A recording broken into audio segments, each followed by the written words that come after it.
Please, can you take care of my mom?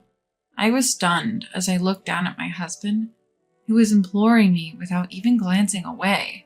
What do you mean by that? I was at a loss for words. Candace, oblivious to my emotional state, was happily playing Pictionary in the garden with her kids. What should I do now? I felt like I was on the edge of despair. My name is Jessie. I'm a 42-year-old stay-at-home mom. My husband, Cole, is 3 years older than me and works tirelessly as a teacher. He's busy even on weekends with club activities and is rarely home. Still, on his days off, he goes out of his way to spend time with us, so the kids and I love him dearly. We have 2 kids. Our daughter, Dina, is 10 years old. She's inching towards adolescence and rebelliousness, but she's still my cute daughter who sometimes falls asleep holding my hand. Our son, Kenton, is 5 years old. He's an active kid, always running around the local woods, but he's still my adorable son who loves to be held. We've been living with Candace in our in-laws' house for the past 2 years. Around 6 p.m., Candace, who had been preparing dinner with me, calls out to the kids. Dennis, Alicia, dinner's ready. Yes. Our children respond, although called by names that aren't theirs. Laura, come take a seat as well. I'm also addressed by a different name. Okay, thank you. Candace, who has no awareness of who her family members are. Let's eat. And so our family gathers around the dinner table and Candace finishes her meal with a content look on her face. Oh, right, I need to boil some water. Don't worry, I've got it. Oh, really? How thoughtful of you. Candace seems content with my words, but as soon as she takes a bite of her meal, she mumbles, I need to boil some water. Don't worry, I've already taken care of it. Oh, really? You're so attentive. No matter how many times they see this repetitive exchange, the kids don't bat an eye. It's just another day in our home. 2 years ago, Candace, who's living alone, had a nasty fall and broke her femur. A prolonged hospital stay left her mostly immobile. She became more absent-minded than before, probably because she was no longer as active when she lived alone. Each time we visited her in the hospital, we noticed that her conversation was becoming more disjointed. During this time, my husband, Cole, made an impassioned plea. I want to take Mom in. It threw us into a panic. We agonized over the decision, but ultimately couldn't bear to abandon gentle Candace. The kids loved her too, so we decided to take her in.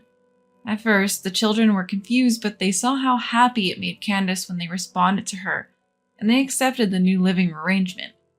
We all lovingly referred to her as Candy, and lived peacefully together.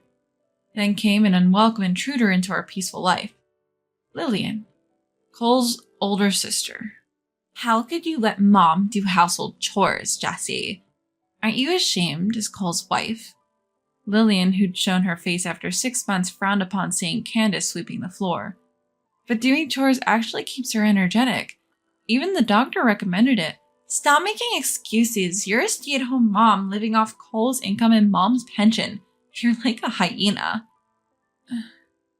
Is she really suffering from dementia? Or did you just say that so you could leech off her? What are you? She hardly visits, but acts as if she knows everything. Mom, I bought you our favorite cake. Let's eat it together. Thank you, Jilly. Candace is happy to see her daughter, but she'll probably forget about Lillian by tonight. I'm truly fed up with Lillian, who acts all high and mighty just because she brought some snacks.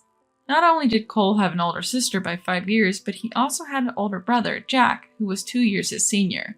That meant Cole was the youngest of 3 siblings, and still, we were the ones to take in Candace. Jack often moved for work, and Lillian, his sister, was married and lived far away. Despite this, their attitude of our younger brother's family who lives nearby should naturally be the ones to take her in always irked me. Cole, on the other hand, was genuinely grateful for the way I had devoted myself to caregiving. On his occasional day off, he'd always take turns with me attending to Candace. And Candace? Well, she'd occasionally make mistakes or wander a bit. She was generally calm. Whenever she gave a heartfelt smile and said, "Thank you," it made everything worthwhile. But my frustration grew when I thought about how Lillian and her kin would just shoot their mouths off without actually lifting a finger to help. Just when I thought this was my life now, everything changed. Cole passed away. He had collapsed at work. By the time we rushed to the hospital, it was already too late. I was so shocked I couldn't even cry. For the next month, between the funeral and taking care of the kids, life was a blur. While seeing my children muster the courage to go back to school, I started thinking it was time to figure out our future. Cole had left us some money, but it wasn't enough to live on indefinitely. More importantly, we were living in Cole's family home, taking care of his mother, Candace. Moreover, her dementia is progressing. Sometimes she understood that her son Cole was gone, but other times she'd forget. Even so, she had her own sense of loss and had many days when she'd cry like a child. Feeling it was wrong to leave Candace, we lived by draining our savings, unable to work. Then, 3 months after Cole's death, Lillian and Jack showed up out of the blue. "How long do you plan on freeloading here?" "What?" Exhausted from caregiving and child-rearing, I was too stunned to reply. Looking down at me, Jack arrogantly began to lecture. Don't you feel ashamed living off our mother's modest pension? "I only use Candace's pension for living expenses," I responded. Sure. Jack snorted dismissively. This coming from a man who hadn't contributed a single cent to his own brother's funeral. Lillian scanned the room as if appraising it, then began directing me. "You're practically a stranger now. Move out. I'll live here with Mom." "What? You're married and live far away. Didn't Mom refuse that arrangement?" "Oh, no worries. My idiot husband cheated, so I thought I'd come back and take care of Mom. My kids are grown up anyway." "What? How selfish can she be?" If Lillian's husband really cheated on her, I'd sympathize with her. But isn't it just too convenient for her to kick us out without even thanking us for forcing us to take care of her? Ignoring my disbelief, Lillian rushed over to Candace, who was sunbathing on the terrace. "Mom would prefer to live with her real daughter over a daughter-in-law who's like a hyena, right?" Candace, lost in the sunlight, gave a vague reply. But Lillian took that as if Candace had agreed with her, forcefully interpreting her answer to suit her. "Look, just pack up and leave, will you?" "Are you serious?" Seeing my pale face, Jack smirks. Losing your cash cow, huh? Man, if you had been a good provider, maybe my brother would have lived longer. Poor guy. Using my late husband's death to taunt me, how could anyone be so insensitive? He's the worst. Absolutely terrible. But my worn-out body and mind couldn't muster the strength to fight back against these two. That night, as the kids were asleep, I pondered. Honestly, leaving this home would probably make my life easier. I could go back to work if I didn't have to care for Candace. But should I really leave just because Lillian and the others tell me to?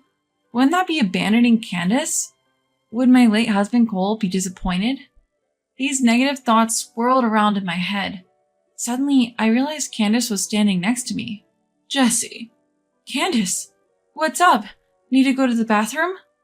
I was about to stand to assist her, still surprised to be called Jessie after such a long time, but Candace stopped me, taking my hand. "Jessie, leave this home." "What?" I was puzzled by her sudden proposal. Was she choosing Lillian over me because they shared the same blood? As if reading my thoughts, Candace spoke gently. "You're still young. Don't waste your time on an old person like me. But live with Kenton and Dina. Make life easier for them. But what about you, Candace?" "I'll be fine as long as you all are happy." Candace smiled. A lump formed in my throat. "Candace," and tears flowed for the first time since Cole passed away. Candace gently caressed my hand. "Thank you for everything. I'm so grateful for your gentle touch. It's given me so much happiness." "Yes, that's it. I chose to live with her because she is this warm-hearted." I cried like a child while being embraced by the warm chest of Candace. The next morning, Candace greeted me. "Good morning, Laura." She probably didn't remember last night. But I had made up my mind. I will leave this house to protect my children, and not to waste Candace's feelings. I soon found an apartment in the same school district and moved with my kids. I was concerned about Candace, but for now I decided to leave her to Lillian's care. I even found a job opening at my previous workplace. My kids are still adjusting, but I feel we're moving forward bit by bit. However, 2 months after leaving my in-laws' house, I got an unbelievable call from Lillian. Taking care of Mom is tougher than I thought. Come help me. What? So listen, Mom keeps cooking with rotten veggies and constantly forgets to hang the laundry. Could you please keep an eye on her during the day? What is she talking about? She accused me of being horrible for having Candace do household chores, but isn't she doing the same? And considering Candace's cognitive decline, she can't possibly manage all the household tasks by herself. Did she take our mom in just to have an extra set of hands around the house? Unbelievable. Why don't you help her with chores yourself, Lillian? I'm busy too. Busy? She doesn't have a job and the kids have moved out. I have work. I can't. Can't you take a little time off? You're family after all. My employer won't let me take paid leave to take care of someone else. Isn't it cruel to call your mother-in-law someone else? You were the one who said I'm now a stranger, remember? That's... Lillian hesitated. I decided to hit where it hurts. If you can't manage without asking a total stranger for help, you must be pretty incompetent, Lillian. What? If you want a stranger's help, prepare a payment, then I'll consider it.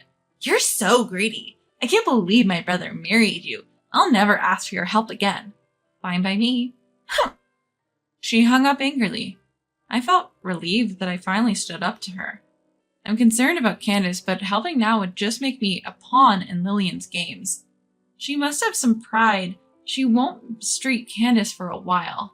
In the meantime, I start making some preparations. 3 months later, Lillian called me to a family restaurant. Her hair was a mess, her face pale, and she had a vacant look in her eyes. You didn't tell me. What? You didn't tell me taking care of Mom would be this hard. Why didn't you tell me? Well, you didn't ask. Lillian groaned and went silent. Candace is calm, but she wanders and has accidents. Taking care of her alone must be draining. If it wasn't for Cole and the kids, I couldn't have managed either. Lillian dug into her bag and pulled out a thick envelope, throwing it at me. Here, take this and help me. What? You'll do it for money, won't you? I was stunned by her audacity as I checked the envelope. Looks like about $100 bills. It must have been hard for her to part with that money, but she clearly doesn't understand the weight of asking for help. So can we consider this an advance payment? Huh? If you need me 5 to 6 days a week, that would roughly amount to $35,000 a year. Huh? Of course, if I move in, it'll cost more. What do you think? Upon hearing this, Lillian's mouth drops open in shock. She then screams, her face flushed red. Are you kidding me? How can you ask for so much money when you see someone struggling? Are you heartless? A devil? I don't mind being called a devil.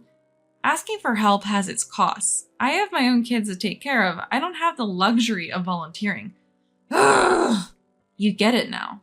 I'm not some stay-at-home mom leeching off my own mom and Cole. Ugh. If you're willing to pay $35,000, I'll work, but you might find it cheaper to place her in a facility. That's not fair to Mom. Oh, please. What's so unfair? I can't think of a situation worse than being treated like an intruder. It's safer with professionals than an amateur like you. But relatives, pension.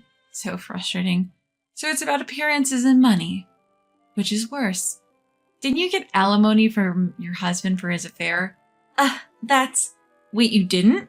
Are you a saint, Lillian? Or maybe you're the one who cheated. Yikes. Lillian's shoulders jump in what seems like a funny manner. Guess I hit the nail on the head. She's probably been avoiding any talk of a divorce or alimony from her husband, claiming she has to care for her mother. So, the reliable one is Jack, your brother. Why not ask him for help or money? Your own flesh and blood should be far more reliable than an outsider like me, right? Lillian grinds her teeth. Good old loudmouth Jack. Probably uses his job relocation as an excuse to avoid lending a hand. Discuss what's best for Mom, like the close siblings you are. To avoid causing a scene, I quickly pay the bill and leave. After holding out for a while, it seems Lillian reached her limit. She took Candace and forcefully moved into Jack's home.